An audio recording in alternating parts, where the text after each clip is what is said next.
بسم اللہ الرحمن الرحیم۔ ناظرین السلام علیکم، امید ہے آپ خیریت سے ہوں گے۔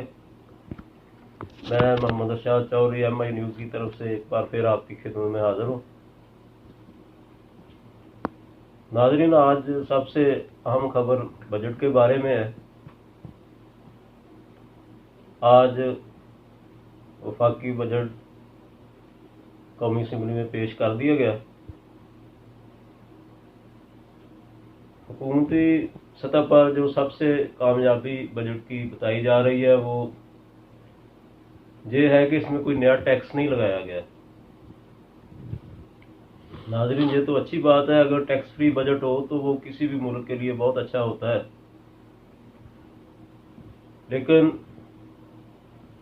دراصل مسئلہ یہ ہے کہ ان موجودہ جو صورتحال جا رہی ہے، جو اعداد و شمار پیش کیے جا رہے ہیں، ان پر اعتبار کرنا بھی بہت مشکل ہے۔ اس کی مثال یہ ہے کہ پچھلے سال حکومت کہتی رہی کہ ترقی کی شرح 3% سے زیادہ ہے، لیکن پھر آخر میں انہوں نے کہا جی نہیں، ترقی تو صرف 1.9% ہوئی ہے۔ تو اس طرح اعداد و شمار میں تبدیلی بہت ہی ریئر ہوتا ہے کسی ملک میں ہو جائے۔ تو اگر یہ اب 3 مہینے کے بعد پھر ضمنی بجٹ پیش کر دیں اور یہ گیس، بجلی اور یہ ایسی قیمتیں بڑھا دیں تو پھر عوام تو پھر وہی مصیبت میں گرفتار ہو جائیں گے۔ تو اب بھی اگر ٹیکس فری بھی بجٹ کہہ رہے ہیں تو اچھی بات ہے۔ سگریٹ پہ انہوں نے ٹیکس لگایا ہے، یہ بھی اچھی بات ہے۔ رکشہ وغیرہ کے کوئی ٹیکس کم کیے ہیں، یہ بھی اچھی بات ہے۔ لیکن سب سے زیادہ مسئلہ بجٹ کا یہ ہے کہ اس میں روزگار کے کوئی مواقع پیدا نہیں کیے گئے، بلکہ بے روزگاری میں مزید اضافہ ہوگا۔ جو ہماری ترقی کی شرح ہے وہ منفی میں چلی جائے گی۔ حکومت نے کہا ہے جی 2.1% ترقی کی شرح ہوگی اگلے سال، لیکن یہ ناممکن ہے۔ عالمی ادارے کہہ رہے ہیں کہ ترقی کی شرح منفی میں ہوگی، کوئی منفی 1.5% کہہ رہا ہے، کوئی منفی 1% کہہ رہا ہے۔ بہرحال منفی میں ہی ساری فور کاسٹ ہو رہی ہے۔ تو جس ملک میں ترقی کی شرح منفی ہو جائے وہاں پہ آپ بے روزگار لوگوں کی تعداد کا امیجن نہیں کر سکتے کہ کتنے بچے ہمارے بے روزگار ہو جائیں گے اور ان کو روزگار نہیں ملے گا۔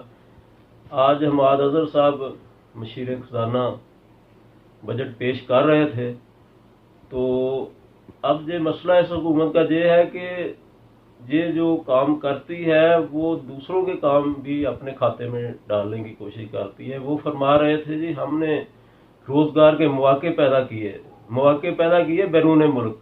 اب بیرون ملک انہوں نے کیسے مواقع پیدا کیے؟ وہ تو بیرون ملک وہ بچے بیچارے بھوکے مرتے، باہر کے ملکوں میں جا رہے ہیں، کوئی کسی ایمبیسی میں پھر رہا ہے، کوئی کہاں اپلائی کر رہا ہے روزگار کے لیے۔ تو اب روزگار اگر ادھر سے دیتے تو پھر بیرون ملک بچوں کو جانے کی کیا ضرورت تھی؟ اب جو بیرون ملک جو روزگار کے مواقع ہیں وہ بھی اپنے کھاتے میں ڈال رہے ہیں۔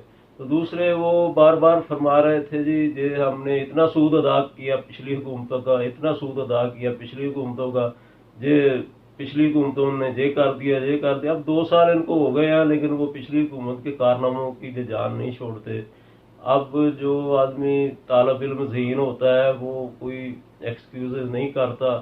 آپ نے کلاس میں دیکھا ہے جو طالب علم فرسٹ آتا ہے وہ کوئی بہانہ بازی نہیں کرتا، وہ یہ نہیں کہتا جی مجھے یہ مسئلہ ہے، وہ آرام سے پڑھتا ہے اور اپنے مارکس لیتا ہے۔ تو اس حکومت کا مسئلہ یہ ہے یہ بہانے کرتی ہے نالائق طالب علم کی طرح۔ جی اب تو کرونا آ گیا، اب یہ ہو گیا، اب تو پچھلی حکومت نے یہ کر دیا، فلاں نے یہ کر دیا۔ اب جس نے کام نہ کرنا ہو اس کے پاس 100 بہانے، اور جس نے کام کرنا ہو اس کے پاس اپنے کام ہی ہوتا ہے۔ تو اب اگر سود ادا کرنا ہے تو وہ تو جو بھی حکومت آئے گی اسے سود ادا کرنا ہی پڑے گا۔ اب انہوں نے جو اتنے زیادہ قرضے لے لیے ہیں، اب اس کا سود اگلی حکومت ادا کرے گی۔ پیپل پارٹی نے جو قرضے لیے تھے اس کا سود نون لیگ نے ادا کیا تھا، اور نون لیگ نے جو قرضے لیے ہیں اب ان کا سود تو انہوں نے ادا کرنا ہی ہے۔ تو جو وہ سود ادا کرتے ہیں وہ حکومت لے کے گھر تو نہیں بھاگ جاتے، قرضہ وہ ادھر پاکستان میں لگتا ہے، ترقیاتی منصوبوں پہ لگتا ہے جب بجٹ خسارہ پورا ہوتا ہے۔ تو اس طرح کے اب ان کو لیم ایکسکیوزز چھوڑ دینے چاہیے، محنت کرنی چاہیے اور اس ملک کی بھلائی کرنی چاہیے اور بچوں کو روزگار فراہم کرنے کے لیے اقدامات کرنے چاہیے۔ تو دوسرا اس میں جو سب سے بڑی خامی نظر آئی ہے وہ زراعت کے معاملے میں ہے۔ زراعت ایک ایسا شعبہ ہے جو کرونا کے اثرات سے، کرونا کے برے اثرات سے پاکستان کو بچا سکتا ہے۔ میں بار بار یہ بات کرتا ہوں کہ زراعت کی ترقی سے ہم کرونا کے برے اثرات سے بچ سکتے ہیں۔ اب آپ اندازہ کریں کہ انہوں نے زراعت کی ترقی کے لیے اور ٹڈی دل کے خاتمے کے لیے 10 ارب روپے رکھے ہیں۔ اب 10 ارب روپے سے کیا بنتا ہے، کیا ترقی ہوگی زراعت کی؟ وہ 50 ارب کی جو سبسڈی پہلے دی ہوئی ہے وہ بھی ذمہ دار وہ ایسے ہی کہہ رہے ہیں جی ہمیں کوئی وہ کھاد وغیرہ میں ریلیف نہیں ملی۔ تو اس کی کوئی اسٹرکچرل چینجز زراعت میں لائی جائے، کوئی ریسرچ کو زیادہ فعال کیا جائے، نئی ورائٹیز نکالی جائے، کوئی سائنٹسٹ کی منصوبہ ان کو منصوبے دیے جائے، ان کو ٹارگٹ دیے جائے، کوئی ایسی اچیومنٹس کی جائے۔ تو زراعت کے معاملے میں اب کپاس کی پیداوار اتنی کم ہو گئی یا دوسری فصلوں کی، اب کپاس کو بھی کرونا کھا گیا ہے۔ اگر ان سے پوچھا جائے جی ہر بات کرونا کے کھاتے میں ڈال رہے ہیں، تو کپاس کو بھی کرونا پڑ گیا ہے۔ تو یہ ایسے مطلب جو معاملات یہ کر سکتے ہیں وہ نہیں کر رہے، یہ ان کو تو ایسے مطلب زراعت پر توجہ دینی چاہیے، باقی چھوڑیں دوسرے معاملات کو۔ اگر زراعت کوئی ترقی دے دے تو اس سے روزگار کے مواقع بھی پیدا ہو گئے، ہماری ایکسپورٹ میں بھی اضافہ ہوگا اور ملک کی جو ادھر ترقی ہے وہ اکنامکس ہے اس کا پہیہ بھی چلے گا۔ اب دوسرا بجٹ میں وہ سرکاری ملازمین کا مسئلہ تھا، ان کے لیے انہوں نے کوئی ریلیف کا اعلان نہیں کیا، نہ ان کے ٹیکسز کم کیے اور تنخواہ اور پینشن میں اضافہ نہیں کیا۔ اب یہ احساس پروگرام کا بار بار ذکر کرتے ہیں، وہ 1200 روپے کا۔ تو اب یہ پاکستان کے جو گریڈ 1 سے 15 تک کے ملازمین ہیں وہ سارے احساس پروگرام کے ضمن میں آتے ہیں۔ وہ بیچارے غریب غربائی ہیں جو رشوت نہیں لیتے، وہ تو اپنے احساس پروگرام میں ہی آتے ہیں۔ تو ان کو چاہیے تھا 1 سے لے کے 15 گریڈ تک تو سیلری میں اضافہ کر دیتے، تو آگے چلے جو 17 سے آگے ہے ان کا تو چلو گزر اوقات وہ ہو رہا ہے۔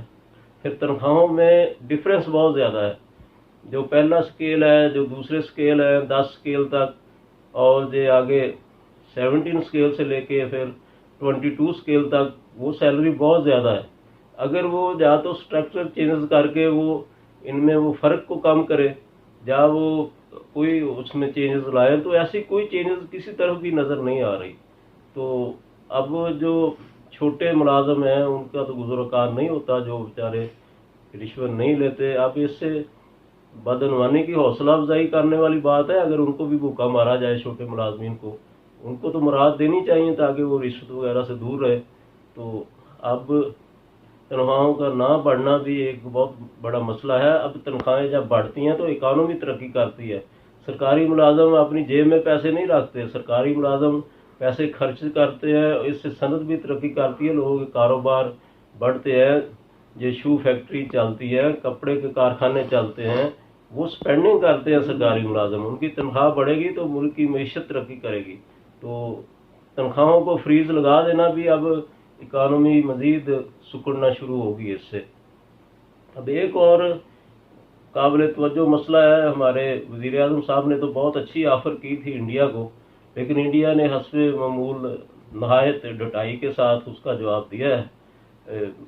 ہمارے وزیر اعظم نے فرمایا تھا کہ ہم نے جو احساس پروگرام شروع کیا ہے، انڈیا کو چاہیے کہ اس سے فائدہ اٹھائے اور انڈیا کی ہم مدد کر سکتے ہیں۔